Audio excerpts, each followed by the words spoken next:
तो गाइस मैं हूं अंकित और आप देख रहे हैं रेसलिंग फैंस नेटवर्क। शुरू करते हैं गाइस अपनी बातों को हम लोग सबसे पहले गुंथर एंड रैंडी ऑर्टन से। इनका जो मैच होने वाला है बैस इन बर्लिन के अंदर वर्ल्ड टाइटल मैच। ये मैच एक सिंपल वर्ल्ड टाइटल मैच नहीं है, बल्कि इस मैच के अंदर एक स्टिपुलेशन भी है जो कि मैं आपको बताता हूं।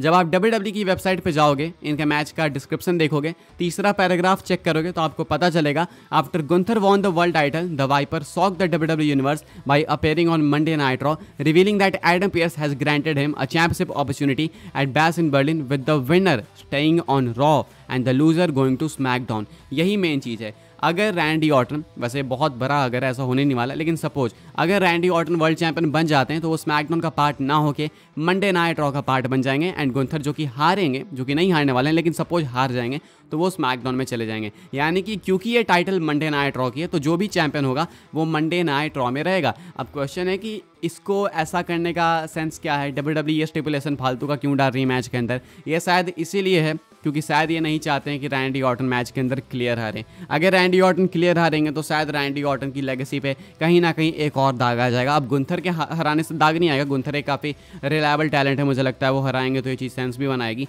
लेकिन Randy Orton back to back हारते ही आ रहे हैं तो ये चीज़ कहीं ना कहीं रैंडी ऑर्टन के लिए है एक प्रॉब्लम। अगर WWE यहाँ पे फिर से ऑर्टन को क्लियर हरा देती है तो then again same streak repeat होती जाएगी एंड फिर लगेगा नहीं कि ऑर्टन कोडी से लड़ने लायक है, बिकॉज वो बैक टू बैक हारते आ रहे हैं। गुंथर से हार के फिर कोडी से जीतने लायक रहेंगे, आपको लगता है? मुझे नहीं लगता है। तो ऐसे में WWE शायद इस स्टिपुलेशन का यूज करके कुछ करे। अब पता नहीं क्या करेगी। किसी भी कंडीशन में अगर ऑर्टन वर्ल्ड टाइटल नहीं जीतेंगे तो अफेक्ट सेम पड़ेगा, चाहे मैच डिस्क्वालिफिकेशन से एंड करो या फिर कोई और तरीका लगाओ, अफेक्ट सेम पड़ेगा। लेकिन हाँ, ऐसा बोलो कि थोड़ा डैमेज कंट्रोल हो जाएगा। अब अभी के हिसाब से ऑर्टन एंड गुंथर के मैच में ये एक स्टिपुलेशन है जो कि ट्विटर पे पॉइंट आउट करी गई थी। मुझे लगा आपके साथ शेयर करते हैं। क्या सोचते हो आप इसके बारे में? कमेंट करके बताना। आगे बढ़ते हैं गाइस, बात करते हैं अगली स्टोरी के बारे में जो कि लूचा ब्रदर्स को लेके। तो AEW की टैग टीम लूचा ब्रदर्स आपको WWE के अंदर आते हुए देखने को मिल सकती है। लूचा ब्रदर्स के अंदर कौन कौन है भाई? तो Rey Fenix and Penta El Zero Miedo. Penta El Zero Miedo और कोई नहीं बल्कि पेंटागन जूनियर है, जिनको लेकर अभी से कुछ हफ्ते पहले मैं आपको अपडेट बता रहा था कि शायद ये WWE के अंदर आ सकते हैं, बिकॉज WWE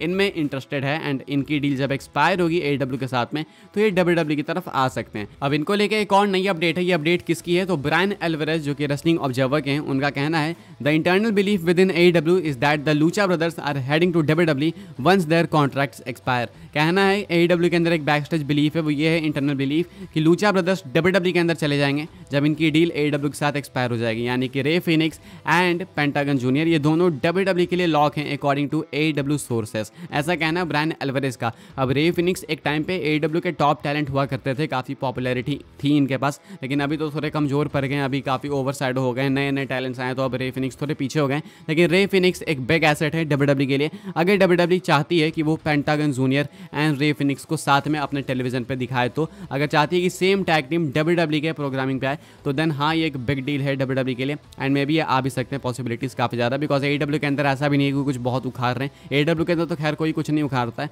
लेकिन फिर भी अभी कहने वाली बात है तो शायद हाँ, ये AEW छोड़ के WWE के अंदर आ सकते हैं। आगे बढ़ते हैं गाइस, बात करते हैं अगली स्टोरी के बारे में जो कि अंडरटेकर को लेके। अंडरटेकर ने अप्रिशिएट करा है लोगन पॉल की टाइटल रेन को, लोगन पॉल की US टाइटल रेन को, जो कि काफ़ी ज़्यादा डिग्रेड करी गई इंटरनेट मार्क्स के कारण। अंडरटेकर का इनसे थोड़ा अलग कहना है, अंडरटेकर का कुछ और मानना है। अंडरटेकर क्या कहते हैं इम्पॉसिव पॉडकास्ट में वो मैं आपको बता देता हूँ। बाय द वे अंडरटेकर ने अपना WWE रिटर्न भी टीज करा है, एक आखिरी मैच टीज करा है। पिछली वीडियो जाके देखोगे आपको मालूम चल जाएगा। अंडरटेकर लोगन पॉल के बारे में बात करते हुए कहते हैं what you have done with your platform for the title has been very impressive, you actually made that mean something. यही बात मैं भी कह रहा था कि लोगन पॉल भले टाइटल कम डिफेंड कर रहे हैं, लेकिन जो लोगन पॉल कर सकते हैं वो कोई भी चैंपियन नहीं कर सकता है। लोगन पॉल के पास वो प्लेटफॉर्म है जहाँ पे टाइटल को, किसी भी टाइटल को वो रेलेवेंट बना सकते हैं, चाहे वो 24/7 टाइटल ही क्यों ना हो, कोई से भी टाइटल हो, लोगन पॉल रेलेवेंट बना सकते हैं।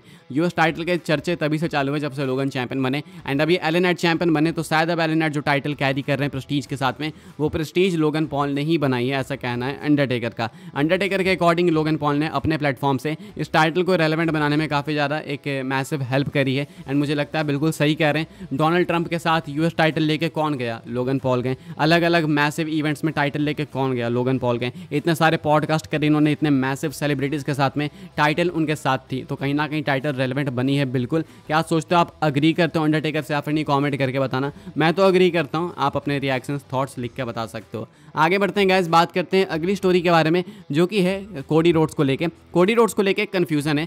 क्वेश्चन है what is next for Cody Rhodes, आगे क्या होने वाला है कोडी रोड्स के साथ में। समरस्लैम के अंदर कोडी रोड्स सक्सेसफुली अपनी टाइटल रिटेन कर चुके हैं अगेंस्ट सोलो सिकोआ, लेकिन अब क्वेश्चन है कि आगे क्या होगा। चांसेस थे कि शायद वो रैंडी ऑर्टन के अगेंस्ट जा सकते हैं, या फिर ऐसा बोलो रैंडी ऑर्टन उनके अगेंस्ट जा सकते हैं, लेकिन अब तो रैंडी ऑर्टन जा रहे हैं गुंथर के अगेंस्ट। तो अब क्या होगा कोडी के साथ में। काफ़ी सारे लोगों का मानना है कि केविन ओवंस जा सकते हैं शायद कोडी के अगेंस्ट, लेकिन मुझे लगता है रैंडी ऑर्टन वाली चीज़ शायद ज़्यादा सेंसिबल होती। केविन ओवंस तो अभी हेल्प कर रहे थे समरस्लैम के अंदर कोडी की, अभी वो आके अचानक से टर्न करेंगे तो इसका कोई भी सेंस नहीं बनेगा। रैंडी ऑर्टन का बिल्कुल काफ़ी सेंस बनता है बिकॉज काफ़ी हिस्ट्री है, तो अगर वो नहीं टर्न करेंगे तो कौन टर्न करेगा। बाकी अगर केविन ओवंस नहीं होते तो देन पता नहीं कौन होने वाला है। क्या ये वापस से ब्लड लाइन के साथ इन्वॉल्व होंगे, क्या रोमन के साथ इनका तीसरा मैच हो जाएगा, क्या पता जेकब फाटू का अगेंस्ट डिफेंड करें, पता नहीं क्या होने वाला है, इसलिए कन्फ्यूजन है। क्या लगता है आपको कोडी के लिए नेक्स्ट परफेक्ट चैलेंजर कौन है, कॉमेंट करके बताना। मेरे हिसाब से कोई अच्छा चैलेंजर ही होना चाहिए बिकॉज कोडी रोड्स को चैंपियन बने हुए अभी ये 4 महीने कंप्लीट हो चुके हैं एंड अभी रोमन वापस आ चुके हैं, काफ़ी कुछ चल रहा है उधर, गुंथर चैंपियन बन चुके हैं। तो कोडी की रेन और अच्छी होनी चाहिए एंड इसके लिए उनको और बड़े चैलेंजर्स मिलने चाहिए, क्या पता रॉक सीधा आ जाए। आगे बढ़ते हैं गाइस, बात करते हैं अगली स्टोरी के बारे में जो कि जेकब फाटू को लेके। डब्ल्यूडब्ल्यूई काफ़ी खुश है जेकब फाटू के वर्क से, डब्ल्यूडब्ल्यूई काफ़ी अप्रिशिएट कर रही है बैकस्टेज जेकब फाटू के वर्क को। अपडेट निकल के सामने आई है पीडब्ल्यू इंसाइडर की तरफ से, कहा जा रहा है WWE is thrilled with Jacob Fatu's recent work on WWE programming. One source has said that he brings a true element of danger to the show. कहना है पीडब्ल्यू इंसाइडर का कि WWE काफ़ी थ्रिल्ड है, काफ़ी अमेज्ड है Jacob फाटू के performance से, अभी करंट रन से।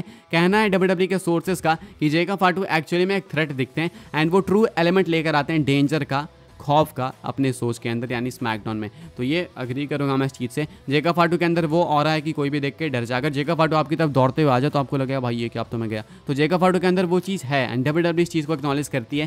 कहना है डब्ल्यूडब्ल्यूई वालों का बैक स्टेज की इनका रिसेंट वर्क काफ़ी इनको पसंद आ रहा है एंड शायद ये चीज़ आगे ऐसे ही कंटिन्यू होते रहेगी। आगे बढ़ते हैं गाइस, हम लोग बात करते हैं अपनी नेक्स्ट एंड फाइनल स्टोरी के बारे में जो कि ट्राइबल चीफ रोमन रेंस के रिटर्न को लेकर। क्या डब्ल्यूडब्ल्यूई ने एक बड़ी मिस्टेक कर दी है रोमन के रिटर्न के साथ में। हॉल ऑफ फेम पॉडकास्ट में बुकर टी इसके ऊपर कमेंट करते हैं एंड इनका कुछ ऐसा ही मानना है। While speaking on his Hall of Fame podcast, Booker T talked about Roman Reigns' shocking return at SummerSlam.